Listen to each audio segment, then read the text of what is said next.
New Progressive Public School, welcome to e-learning education. In the name of Allah, the most beneficial and the most merciful. Bismillah ar-Rahman ar-Rahim. Welcome class 7. It's your science teacher, Miss Umaima. Introduction to science, our chapter structure of living organism. So it's our topic, structure of animals. The body of an animal can be divided into two distinct regions, the head and the trunk. What is head? The head is the front or anterior part of the body. It is usually contain the mouth and the sensory organs. The head also contains the brain, which control and connect all the sensory organs. These sensory organs help to the animals detect changes in its surroundings and react to them accordingly. Okay so structure क्या है animal की body का? वो divide करता है दो हिस्सों में, एक हेड और एक trunk. So what is head? Actually head वो फ्रंट पार्ट है बॉडी का जिसके अंदर माउथ होता है और हमारे सारे सेंसरी ऑर्गन्स होते हैं. ठीक है. हेड कंटेन करता है ब्रेन, मतलब हेड के अंदर ब्रेन भी होता है जो हमारी बॉडी को कंट्रोल करता है और सारे सेंसरी ऑर्गन्स को भी. और सेंसरी ऑर्गन हमें किस चीज़ में किस चीज़ में हेल्प करते हैं? सेंसरी ऑर्गन हमारे सेंसरी ऑर्गन हेल्प कर रहे होते हैं, एनिमल्स के सेंसरी ऑर्गन हेल्प कर रहे होते हैं detect the changes in its surrounding. Means कि उनके सराउंडिंग में, मीन्स कि उनके इर्द गिर्द में ऐसी कौन सी चेंजेस हो रही हैं कि लाइक वेदर कोल्ड है, हॉट है, रेनी है, ड्राई है, ये सारी चीज़ें. और as I told you before कि हमारे सेंस ऑर्गन क्या आते हैं, किस चीज़ की स्मेल आ रही है, हम क्या चीज़ देख रहे हैं, कौन सा साउंड सुन रहे हैं, किस चीज़ का टेस्ट हमारी टंग पे आ रहा है. ठीक है. ये सारे हमारे सेंसरी ऑर्गन्स होते हैं. What is trunk? A trunk is the lower or posterior part of the body which contain all the important organs and system of the body. It also includes the limbs which enables the animal to move. Trunk नीचे के हिस्से को कहते हैं body के, ठीक है, animals के, जो कंटेन करता है सारे इम्पॉर्टेंट ऑर्गन और सिस्टम बॉडी के. और क्या करता है? Include limb. लिम्स मीन्स उनकी दुम जो उनको चलने में हेल्प करती है. Skeleton. The animal bodies are soft and elastic, so they need a hard substance to support them. Some soft-bodied animals like jellyfish do not have a hard skeleton. The surrounding water supports the body. The hard material which supports and gives shape to the body of an animal is called skeleton. Skeleton basically एक hard substance है body का जो body को support करता है. Animals की body soft और elastic होती है. सॉफ्ट और इलास्टिक मीन्स कि लिजी टाइप की होती है, जेली स्ट्रक्चर टाइप की होती है. उसको एक हार्ड सब्सटेंस की नीड होती है. वो हार्ड सब्सटेंस जो है वो बॉडी को सपोर्ट करता है और एक शेप देता है. उस हार्ड सब्सटेंस को हम कहते हैं स्केलेटन. ठीक है. कौन कौन सी टाइप्स हैं स्केलेटन की? Types of skeleton. Number 1, hydrostatic skeleton. Some soft-bodied animals like earthworms and caterpillar do not have hard skeletons. Their bodies are supported by a liquid which is present in the cells and in the spaces between them. This type of animals is called hydrostatic animal. It is already indicating with its name. Hydro means water. Okay. So hydro indicate कर रहा है water को, तो means उनकी skeleton की body जो है उनकी बीच में, सारी बोन्स के बीच में लिक्विड पाया जाता है. ठीक है. ज़्यादातर किस में पाया जाता है? Caterpillar and earthworm. उनका स्ट्रक्चर हार्ड नहीं होता, उनकी बॉडी को लिक्विड सपोर्ट होती है, एक लिक्विड की सपोर्ट होती है उनकी बोन्स के अंदर. ठीक है. और जो इनकी सारा स्पेस होता है सेल्स का, उनमें लिक्विड पाया जाता है. दैट्स वाई इनको हम कहते हैं hydrostatic animal. Exoskeleton.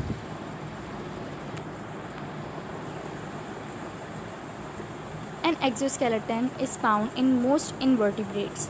The bodies of insects are covered by a hard tough skin or cuticle which is made of a strong waterproof material called chitin.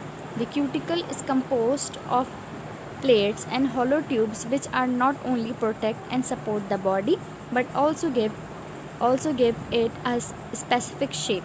Movement is brought about by muscles which are attached to the inside of the exoskeleton. Exo means वो चीज़ जो बाहर की side या ऊपर की side पाए जाए. Invertebrates. Invertebrates वो एनिमल्स होते हैं जिनकी बैकबोन नहीं होती, ठीक है। वो एनिमल्स जो विदाउट बैकबोन होते हैं उनको हम इनवर्टिब्रेट्स कहते हैं। सो वो एनिमल्स कौन से होते हैं? इंसेक्ट वो एनिमल्स होते हैं जिनकी हार्ड कवरिंग भी होती है, स्किन भी अच्छी होती है, बट वो बने होते हैं क्यूटिकल से। क्यूटिकल एक स्ट्रॉन्ग और वाटरप्रूफ कवरिंग है जिसको हम काइटिन भी कहते हैं। क्यूटिकल कंपोज करती है प्लेट और हॉलो ट्यूब से, जो उसे प्रोटेक्ट और सपोर्ट नहीं कर रहे होते हैं बॉडी को, इवन एक स्पेसिफिक शेप भी दे रहे होते हैं, और मूवमेंट भी मसल्स के ज़रिए होती है जो अटैच होते हैं इनके स्केलेटन के अंदर, ठीक है।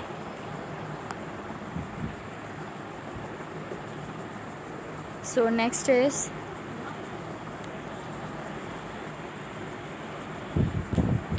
different colors of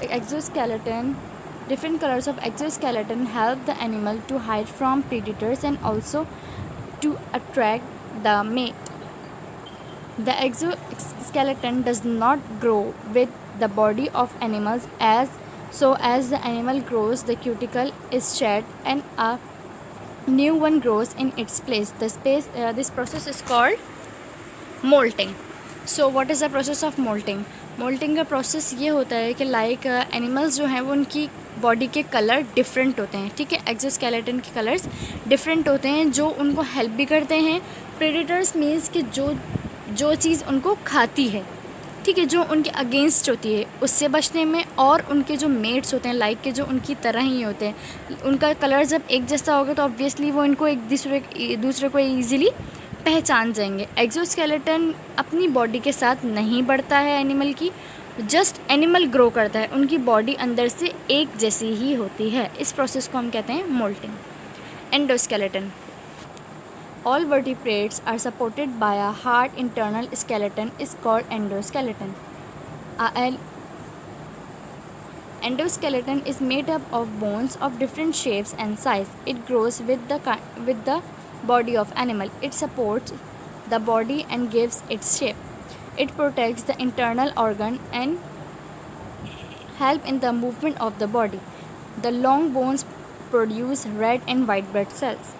So what is endoskeleton? Endoskeleton is found only in vertebrates, means animal with backbone.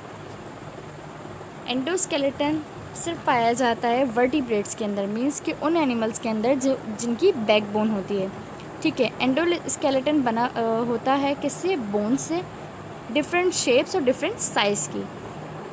हमारी बोन्स जो हैं, मीन्स एनिमल्स की जो बोन है और हमारी बोन्स, वो हमारी बॉडी के साथ बढ़ती हैं, हमारी बॉडी को सपोर्ट करती हैं, इसको एक अच्छा शेप देती हैं, और हमारे सारे इंटरनल ऑर्गन्स को भी सपोर्ट कर रहे होती हैं, हेल्प करती हैं हमारी बॉडी की मूवमेंट में। जो लॉन्ग बोन्स होती हैं वो प्रोड्यूस करती हैं रेड और white blood cells. What is bone actually? Bone are made up of living cells and mineral substances such as carbonates and phosphates of calcium and magnesium. They can bear weight and observe pressure. They are light and rigid but not brittle, that is they do not break easily. So bone हमारी किससे बनी हुई थी? Bone हमारी बनी हुई होती है लिविंग सेल्स से, और लिविंग सेल्स में किससे? मिनरल के सारे सब्सटेंसेस। कौन से? Carbonates, phosphates of calcium and magnesium. ये सारे केमिकल्स हमारी बॉडी में पाए जाते हैं, इसीलिए ताकि वो ईज़िली वज़न भी बर्दाश्त कर सकें और प्रेशर भी बर्दाश्त कर सकें। इसके अलावा वो लाइट भी रहती हैं, कभी कभी हार्ड भी हो जाती हैं, और यही वो वजह होती है जिसकी वजह से वो ईज़िली टूटती नहीं है। General plan of the skeleton. The skeleton of mammal can be divided into two parts.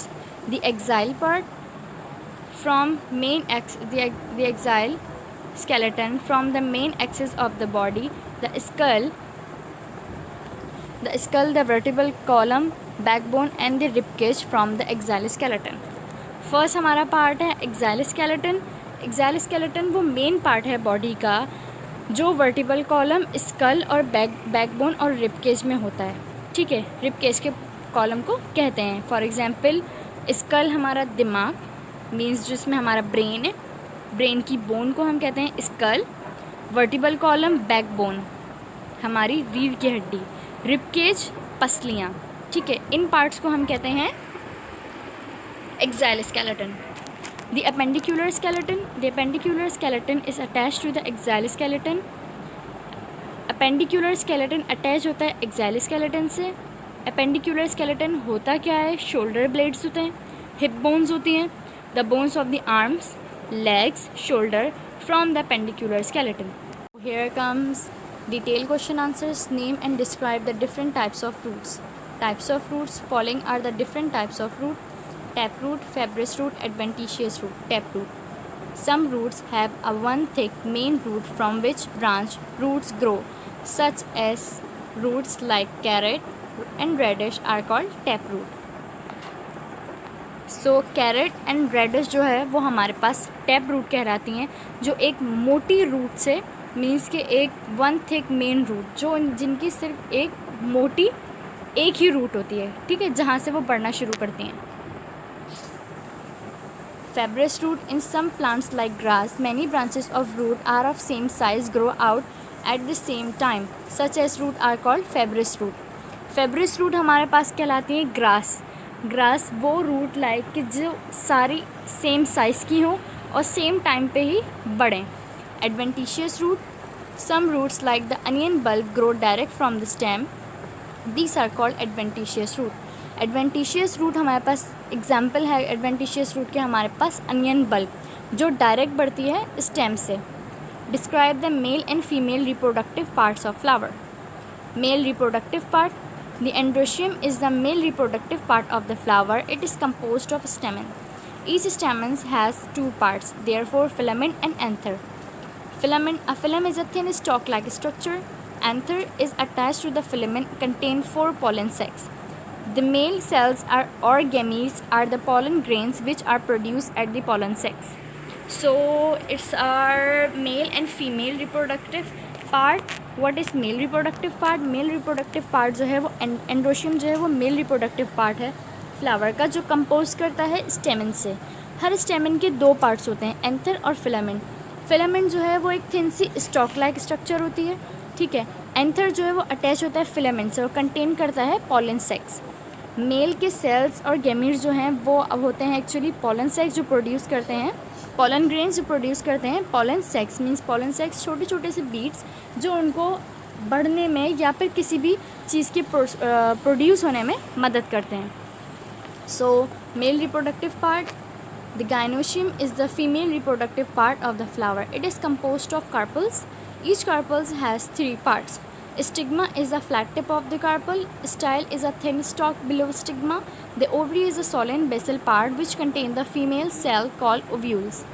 So female reproductive part, gynoecium जो है वो female reproductive part है जो कंपोज करता है कार्पल से. हर एक कार्पल के 3 पार्ट होते हैं, स्टिग्मा, स्टाइल, ओवरी. स्टिग्मा जो है वो फ्लैट सी टिप होती है कार्पल के ऊपर. स्टाइल जो है वो थिन स्टॉक होती है स्टिग्मा के नीचे. और ओवरी जो है वो सॉलिन बेसल पार्ट होता है, मीन्स वो थोड़ा सा सॉइल हुआ हुआ पार्ट होता है जिसमें फीमेल सेल्स होते हैं जिनको हम ओव्यूल्स कहते हैं. So it's your home assignment is make a diagram of parts of flower on computer paper sheet. Thank you so much class.